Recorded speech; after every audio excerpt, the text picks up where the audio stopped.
Hi there and welcome to this video, which is all about the traits of great dental practice leaders and some ways in which you can start to develop them.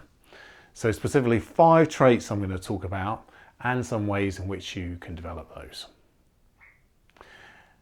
I'm sure you probably sat there at times looking at some of the great dental practice leaders that you know and thinking, well, what are they doing that perhaps I'm not doing? And that is specifically what I'm going to be looking at in particular in leadership. What are they doing from a leadership perspective that really stands them out from anybody else?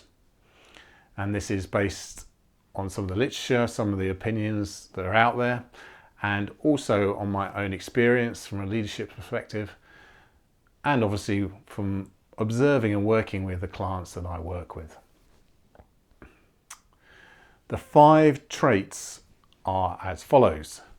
The first one is energy, drive, and enthusiasm. Positive energy, drive, and enthusiasm. The second one is honesty and authenticity. Real honesty and absolute authenticity to be who they are and what they're about. The third one is around adaptability and creativity, being able to adapt and create. And then the fourth one is that they can really connect with people. And finally, that ability to absolutely focus, to really focus in, to be able to focus in and maintain that focus on what's most important. These are the 5 traits for me of great dental practice leaders. If we take these in turn then, the first one, as I said, is energy, drive, and enthusiasm. All the great dental practice leaders I know have this inner drive and enthusiasm and motivation to really want to make things happen. It doesn't have to be in this overly charismatic, like extroverted way. It can actually sometimes be in a really steely but absolutely determined fashion. But ultimately there is this drive and will and want to make things happen. And that's so important because firstly, it transmits the passion and the enthusiasm for what you do, for the dentistry that you provide, for the service that they provide. And this comes across to their team and also to their patients. Secondly, it enables real resilience. So when things get super tough, because they have this inner drive and enthusiasm, it enables them to carry on through and get through those difficult times. And then thirdly, it also helps overcome a level of fear, because the passion and enthusiasm for what they do exceeds and helps overcome that fear that naturally exists in many of us when we're leading teams and businesses to make more courageous decisions. So this real positive energy and drive and enthusiasm is something that the great dental practice leaders I've worked with really demonstrate. There are plenty of other sources that are available that back this up as well. This particular article was in the Creative Centre for Leadership, entitled 12 Characteristics of a Good Leader. And in there they talk about communication, courage and resilience. And as I said, all those 3 are really backed up, are possible when there's this level of enthusiasm, drive and motivation that comes from the leader. To refer to a specific person, a well-known person who talks about this, we all know Tony Robbins, right? And Tony Robbins, he actually refers to a phrase that he calls extraordinary hunger. And I actually like this. I think this is really valid, is that extraordinary hunger that top leaders have to make things happen and to actually get to where they want to get to overcome situations, to be resilient, because they have this deep inner drive within them. It's especially important within dentistry because if you think about it, the enthusiasm you're dealing as dental practice leaders with patients, typically you're actually providing the service still, even though you're leading the business and the practice. And so that enthusiasm and that also comes across to patients as well as to team members. And both see that. And if there isn't there, then that rubs off. And so I think it's even more important as a dental practice leader to really know and have this inner drive and enthusiasm. And you may be like, well, how am I going to do that? What am I going to do about that? Well, actually, a big part of this is about self-awareness. What really drives us and enthuses us? So my tip as to how you can go about working on this, and a little thing you can do to immediately, easily start working on this, is to reflect on the work that you do and what you do. And reflect on what you really, really love doing within your role as a dental practice leader. And then do 30 minutes more of it every week. So work out your schedule, look at your schedule, how much time do you spend doing that thing? Do 30 minutes more of it every week. It's just a little change, but it means that you're doing something that you have passion and enthusiasm for. At the same time, find something that you really don't like doing. And the first question is actually to ask, does anybody actually need to do that thing? If not, then stop doing it. Is it really that important? If yes, then find somebody else to do it. Delegate it effectively and stop spending your time on that, but spend your time on something else that you really love doing. Okay, so that's the first area. The second trait is honesty and authenticity. So being truly honest with others, and also being truly honest with yourself and being really authentic to yourself and who you are. This is all about having a level of self-awareness of what you're great at, what you're not so great at, what you love doing, what you don't like doing, what your values are, all this broad and detailed understanding and deep understanding of you, yourself. This enables you to be honest and authentic, and this means that you will actually come across with confidence. If you're being true to yourself, you will ultimately be able to develop this inner confidence, and people like to follow confidence. So having a level of self-confidence, inner confidence, because of the way we understand ourselves, enables us to develop this confidence. And with that confidence, people will follow that. It's like an executive presence, as it's called in the corporate world, because we have this knowledge and full, deep understanding of ourselves. It also means that you create this culture of honesty and authenticity, not just from yourself, but that obviously leads to other people, to the whole team, having this ability to be themselves, be honest and be open. And that enables so many things. It enables you to move forward as a team, as a practice, because of this overall honest, open and authentic culture that you create, where people can be themselves. So honesty and authenticity. And there's lots of different references to this in the literature.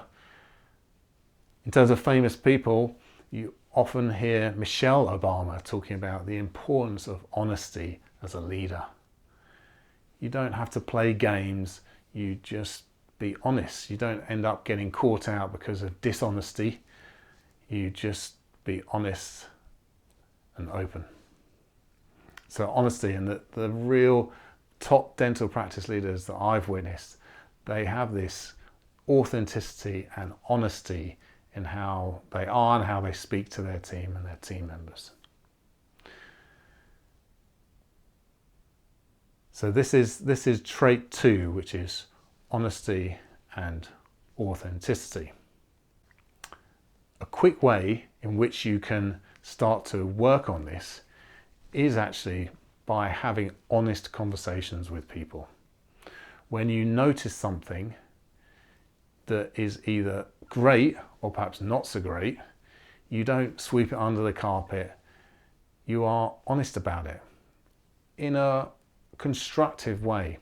And that constructive way is by noticing what you did and literally describing to that person what you noticed and the impact of that.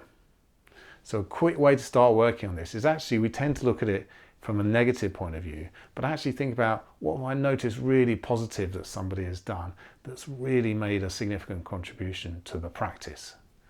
Articulate it, describe it to that person, tell them the impact of that specific behavior.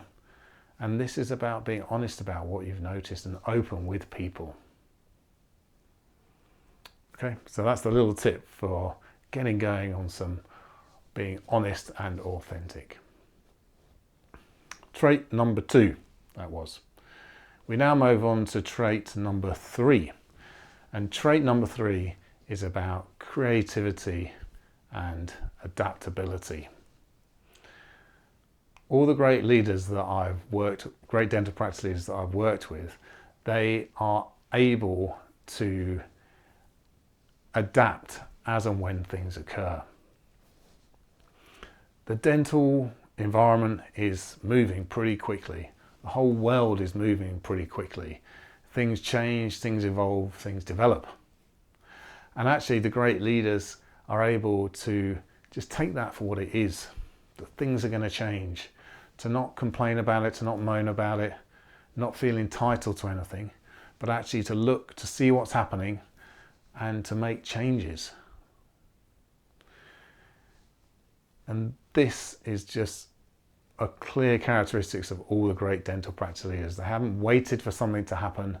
They've been proactive, they've seen what's coming, and they've made the most of that dynamic in the environment, in the external environment, and they've really done well out of it because they've seen this trend occurring and got in front of it or in a place where they can benefit from it. So creativity and adaptability. Lots of examples of references of where this is seen as such a critical trait for great leaders in general. In this one article by Harvard Business Review entitled 8 Essential Qualities of a Successful Team Leader, adaptability is one of those 8 key qualities.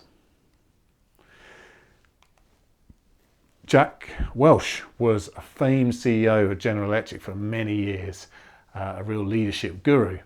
And his quote, which is now well known, is change before you have to. So change before you have to. Get in front of things. That's becoming more and more difficult because the environment's changing so quickly. If we think about that from a dental perspective, it used to be a fairly steady industry, but now the really old school dental practices, they don't survive anymore. And actually the whole environment for dentistry is really going through some significant change, principally due to technologies that are emerging. And so can't afford anymore to not be creative and adapt and look at what's happening in the environment. Otherwise your practice won't survive. So this is a critical point and something that is vital for great dental practice leaders. So that's number 3, which is creativity and adaptability. How can you start to develop this creativity and innovation? Think of a small little thing you can do to move the practice forward. Think of a little change you can make that you're convinced is important and will really help the practice move forward. Make it nice and small so it's nice and easy.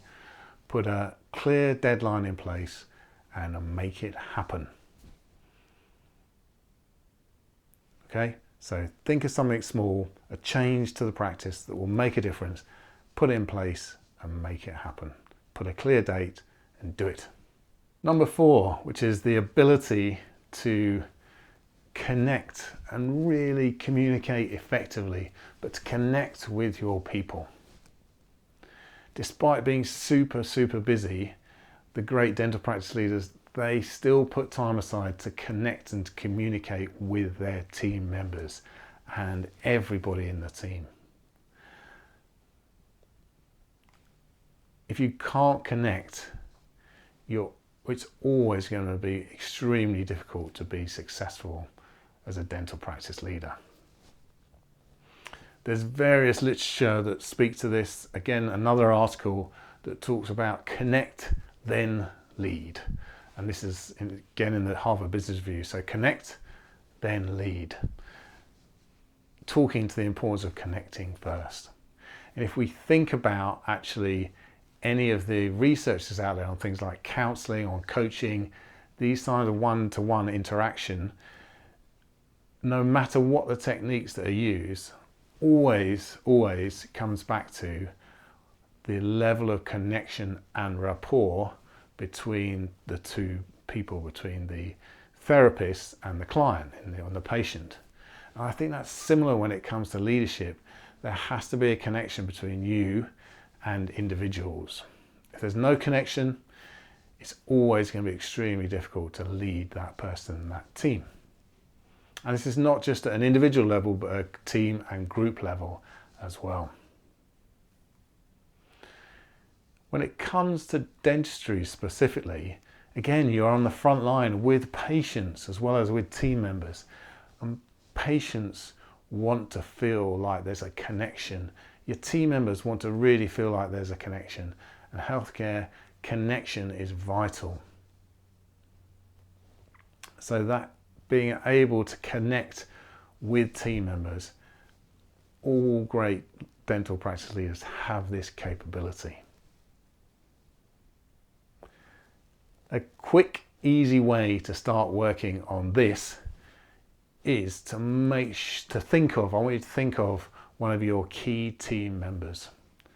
And then I want you to block aside 30 minutes to listen to them, to speak to them, to ask them about the practice.